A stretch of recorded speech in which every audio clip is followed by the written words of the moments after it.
in the last week? I'm trying to hold in a laugh. This is so weird doing this with you. I know. We love each other. Okay, we're going to try it again. I can't look at you.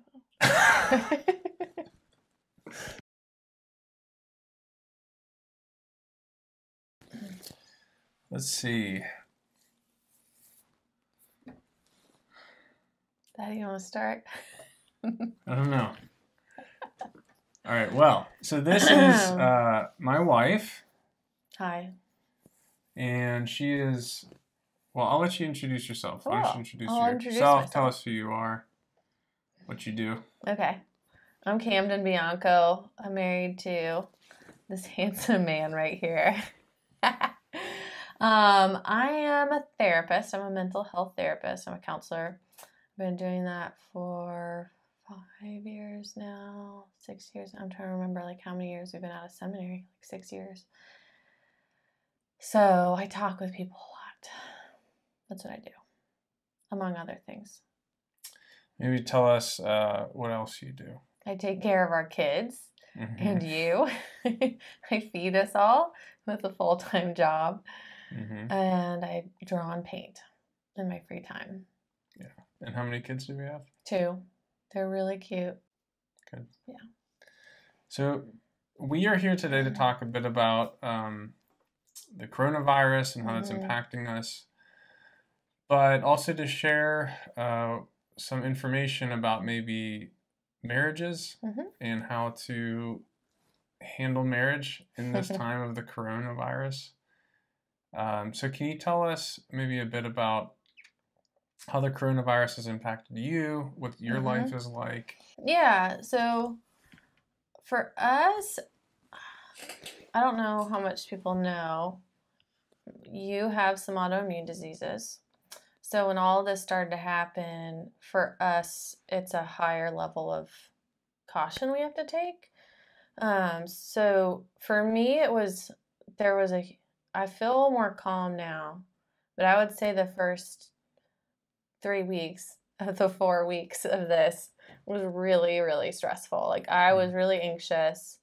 I was very aware of, especially for me, like just making sure you get the food you need. I know not everyone knows, but like a lot of how we control your autoimmune diseases is through food. And I prepare the food. I like cooking. But I was very aware of how are we going to get the very specific things we need to make sure you're healthy and okay. And also making sure you have no exposure. And just the effort, like only being able to be at home, having 2 little kids, we can't take them out anywhere. So all of their activities, and we talked about this at one point, of just everything that I used to do that was particularly like geared towards taking care of myself, like having friend time with other moms where the kids could be entertained, but I could be also cared for.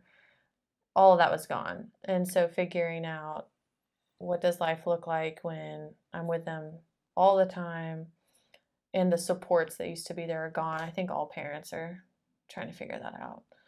I feel like in the last week or so, I've gotten more in a rhythm and I'm more used to it. But also, I think also just time with the Lord and some spiritual processing has been helpful. But it felt like it's taken several weeks to kind of wrap my mind around like life now and caring for our family now, getting us in a rhythm that feels like healthy for this time.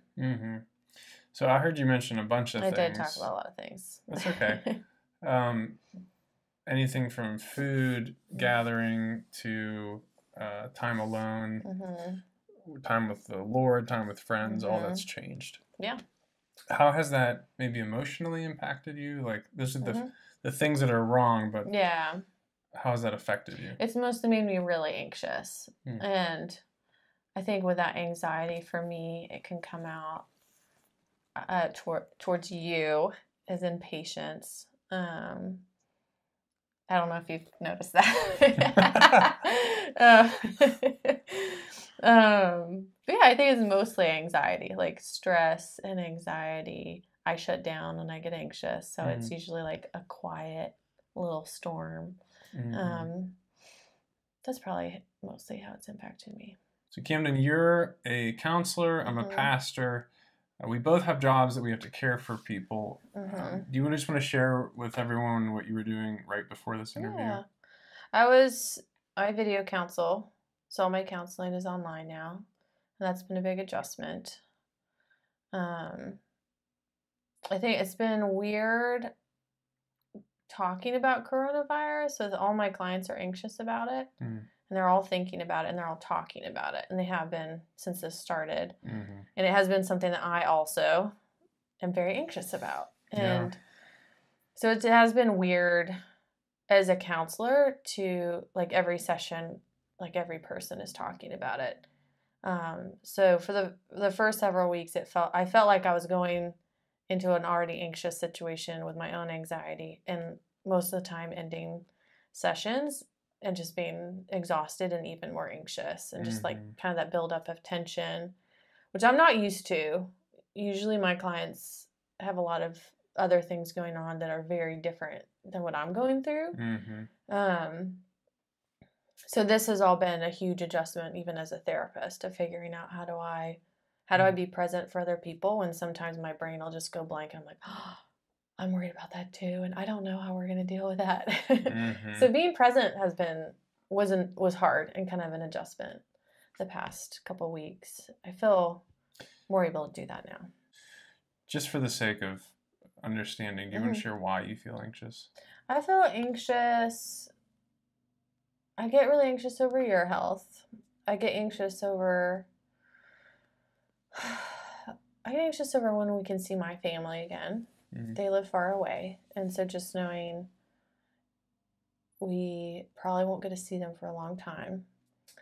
I get anxious over just people's jobs, like my dad's job and my just different friends' lives and jobs, how they'll be impacted.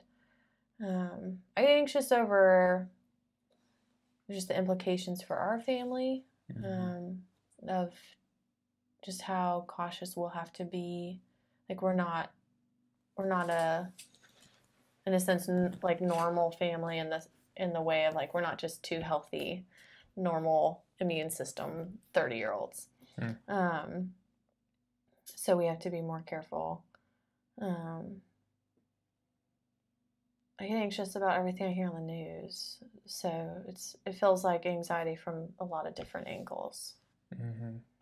So you said earlier, that it's been hard for you to counsel because of that. But have you found anything helpful, like in trying to care for people in the midst of feeling your own anxiety? I mean, I guess what I have found most helpful with my kind of dealing with my own anxiety is it has helped me to talk to you about it and to just be honest with you. I think like when I get anxious or stressed, I very much go inward, and a lot of times I'm not aware of how stressed I am until I kind of fall apart. And it has helped probably most to just try to be more honest with myself of how hard it is and how stressed I am and what I'm worried about. It has helped a lot, just like day to day, to be honest with you. Like, just tell you if I'm having a hard time. It's been helpful to have, like, I've been listening to more, like, just some worship songs that I find helpful that remind me just the Lord's presence in all of this.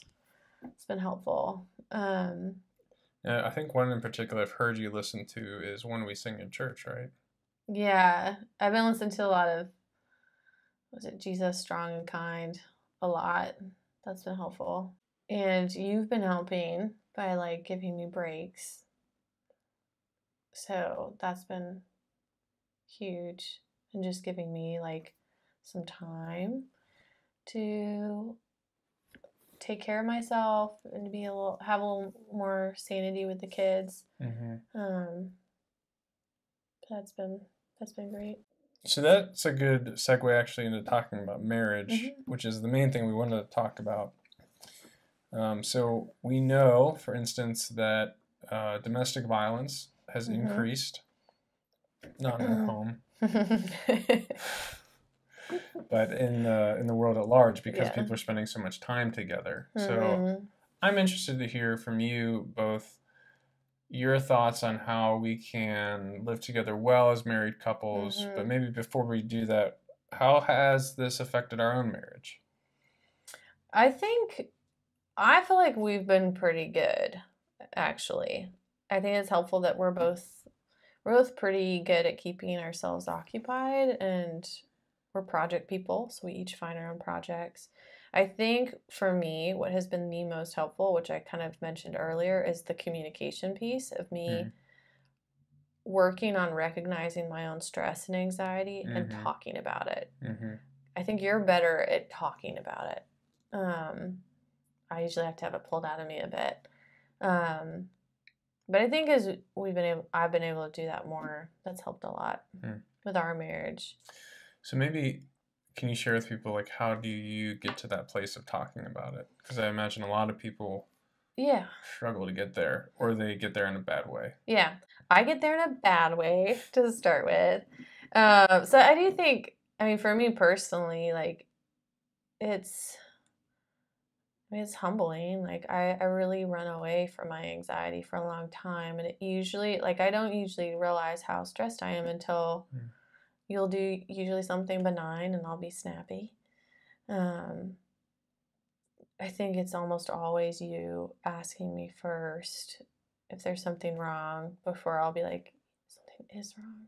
mm, So I think some has helped you, like you kind of stepping in and just asking how I'm doing.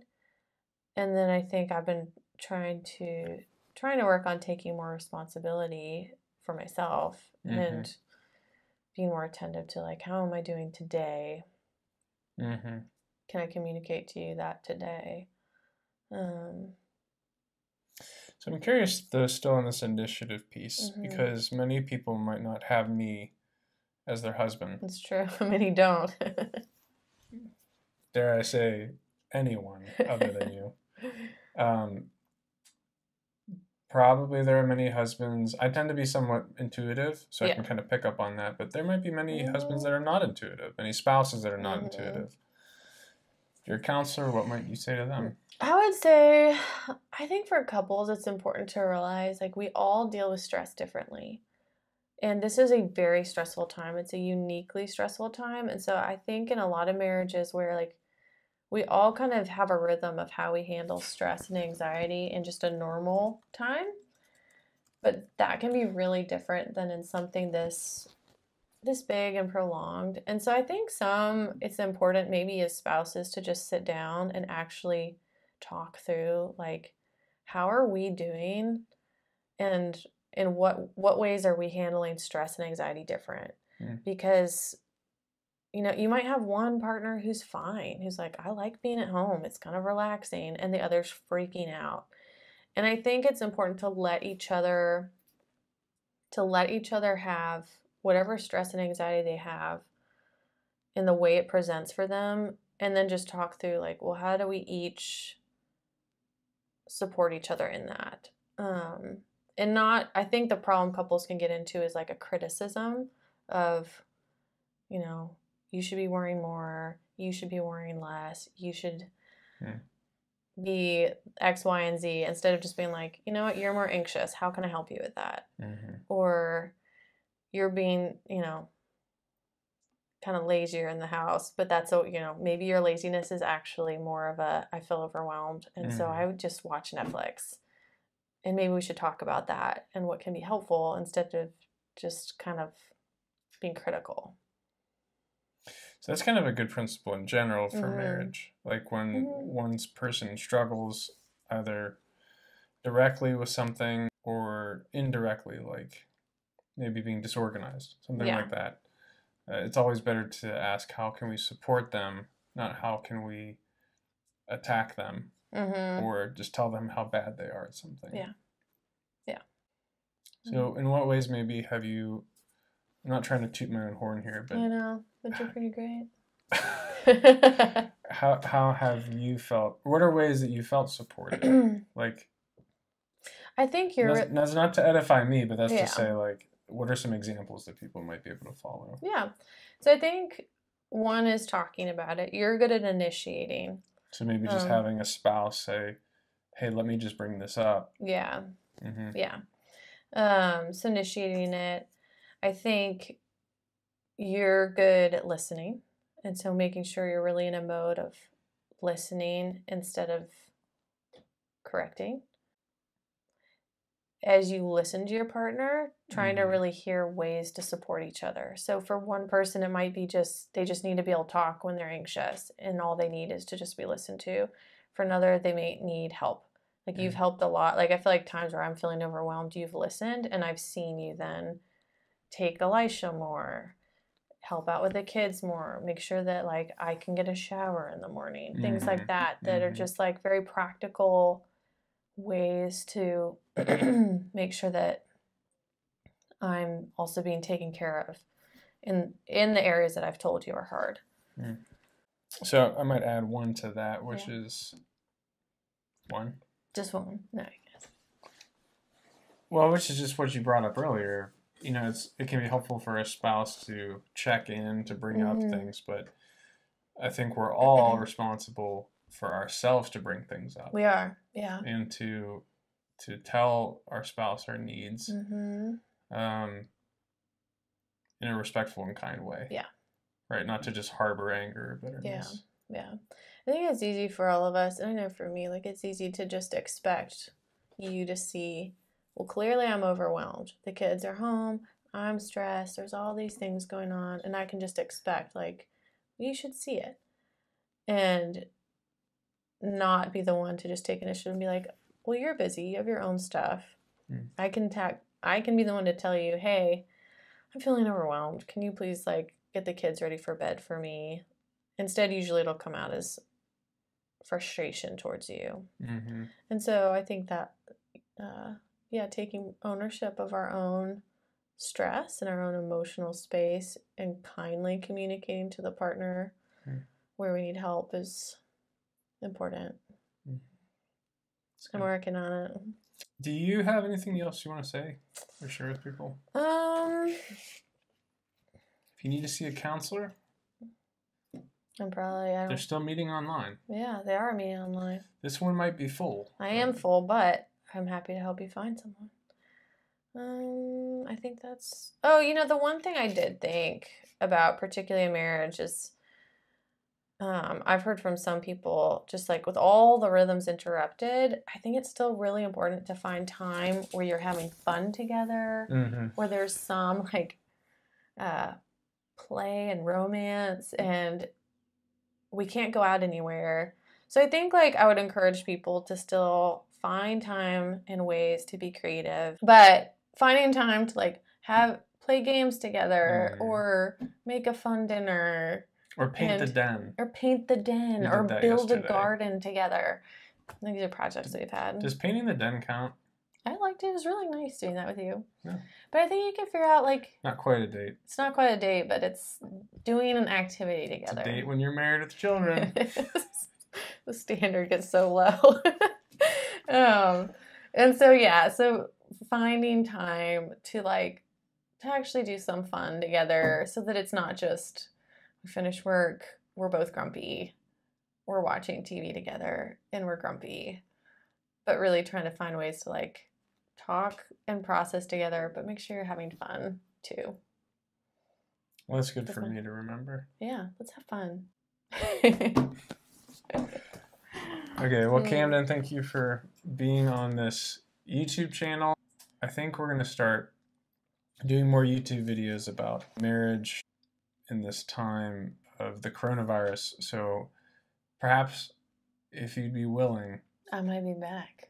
You might be back. Would you be willing to be back? I'm here all the time, so just pull me in anytime when the kids are asleep. Thank you. You're welcome. Love you.